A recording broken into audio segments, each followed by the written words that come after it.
2022 में होने वाले उत्तर प्रदेश के विधानसभा चुनाव से पहले बीजेपी ने ब्लॉक प्रमुख के चुनावों में बम्पर जीत हासिल की है। इस जीत से विरोधियों को यह संदेश भी दे दिया गया है कि 2022 के चुनाव में उनकी राह बेहद मुश्किल है, क्योंकि त्रिस्तरीय पंचायत चुनाव को यूपी विधानसभा चुनाव का सेमीफाइनल माना जा रहा था। लेकिन कैसे बीजेपी ने यह बाजी जीती और विपक्ष चित हो गया, देखिए रिपोर्ट।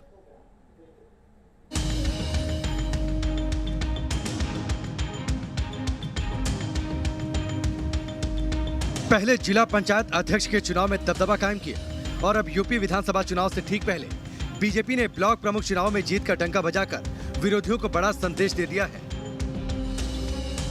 पश्चिमी से लेकर पूर्वी और सेंट्रल यूपी के साथ ब्रिज क्षेत्र और बुंदेलखंड में बीजेपी ने ब्लॉक प्रमुख चुनाव में अपना परचम लहरा दिया।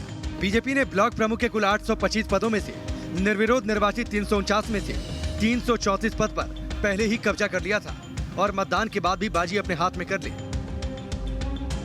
शुक्रवार को नाम वापसी के बाद 349 ब्लॉक प्रमुख निर्विरोध निर्वाचित हो गए थे। इनमें से 334 बीजेपी के थे।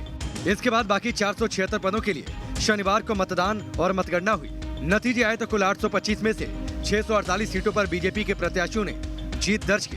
बीजेपी की सहयोगी दल अपना दल ने ब्लॉक प्रमुख की 14 सीटों में से 9 पर जीत हासिल की। इस बम्पर जीत के बाद जिला पंचायतों की तरह ही 85% से ज्यादा क्षेत्र पंचायतें भगवामय हो गई हैं। त्रिस्तरीय पंचायत चुनाव को विधानसभा चुनाव 2022 के सेमीफाइनल के तौर पर देखा जा रहा था, जिसमें बीजेपी जीत चुकी है।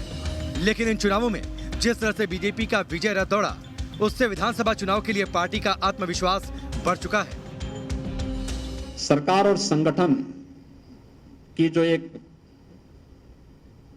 टीम थी, एक टीम वर्क था, एक टीम वर्क इस व्यापक परिणाम को लाने में हमें सफलता प्राप्त हुई है। ब्लॉक प्रमुख चुनाव में कामयाबी के लिए बीजेपी की चुनावी टीम ने जो रणनीति बनाई वो अचूक निकली। बीजेपी ने जिला पंचायत और क्षेत्र पंचायत अध्यक्ष के चुनाव की कमान युवाओं के हाथ में रखी। नतीजा ये हुआ कि कई जिलों में पार्टी ने क्लीन स्वीप कर दिया।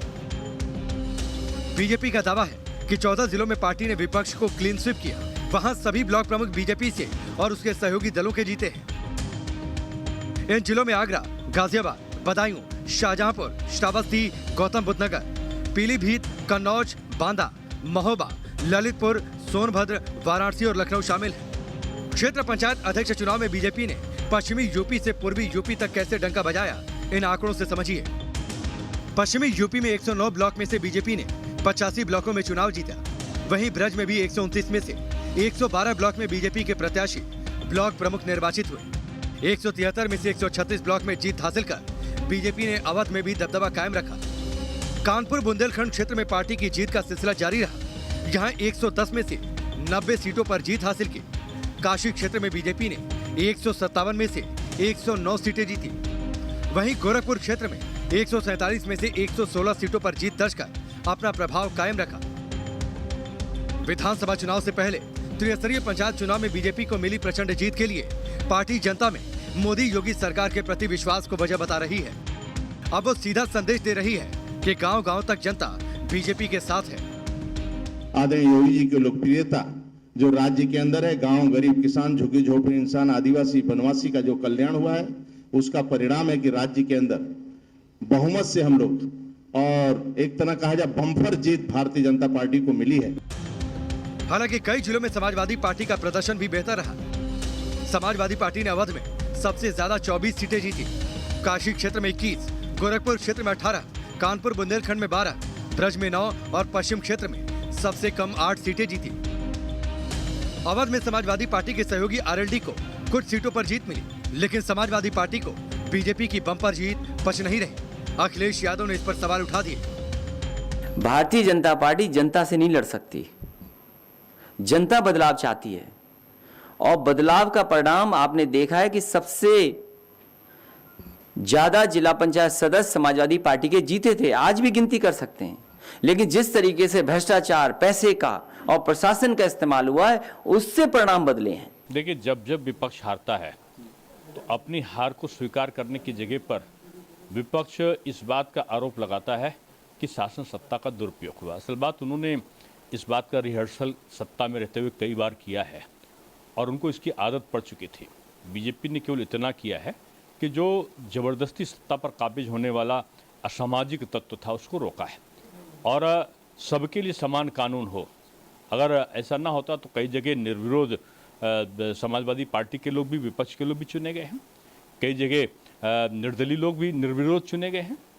भारतीय जनता पार्टी कभी जोर जबरदस्ती में या सत्ता के दुरुपयोग में विश्वास नहीं करती। इससे पहले जिला पंचायत अध्यक्ष की 75 सीटों पर हुए चुनाव में सत्ताधारी बीजेपी की आंधी चली थी और बीजेपी और उसके सहयोगियों ने तब 67 सीटों पर कब्जा जमाया था। अब ब्लॉक प्रमुख चुनावों में इस सफलता से जहां बीजेपी गदगद है, वहीं विपक्ष मंथन के लिए मजबूर हो चुका है। Team news nation. ब्लॉक प्रमुख चुनाव से योगी सरकार के कामकाज पर मुहर लगी है। अब बात योगी सरकार के उस प्लान की जिस पर सूबे की सियासत गर्मा गई है। यह है योगी सरकार की जनसंख्या नीति का ड्राफ्ट। उत्तर प्रदेश में बढ़ती आबादी को कंट्रोल करने के लिए आज मुख्यमंत्री योगी आदित्यनाथ ने सूबे का जनसंख्या नीति का ड्राफ्ट जारी कर दिया है, जिस पर विरोधी योगी सरकार पर हमलावर हो गए। विश्व जनसंख्या दिवस के अवसर पर आज उत्तर प्रदेश की जनसंख्या नीति 2021 से 30 यह जारी हो रही है। इसको जारी करते हुए मुझे प्रसन्नता की अनुभूति हो रही है कि काफी तथ्यों के साथ समाज के विभिन्न तबकों को ध्यान में रख करके इस जनसंख्या नीति को लागू करने का कार्य आज प्रदेश सरकार कर रही है।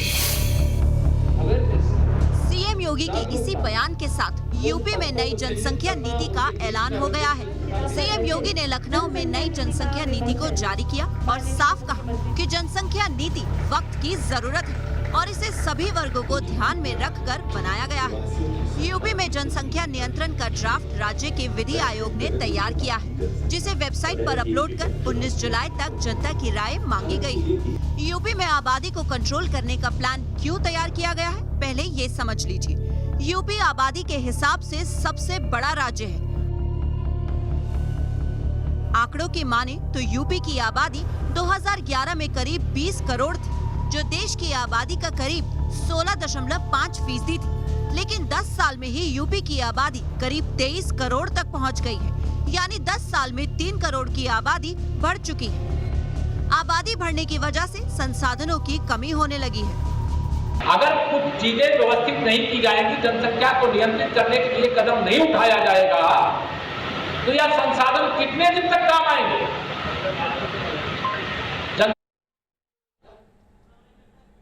इस बुलेटिन में अभी के लिए इतना ही। तुरंत लौट रहा है।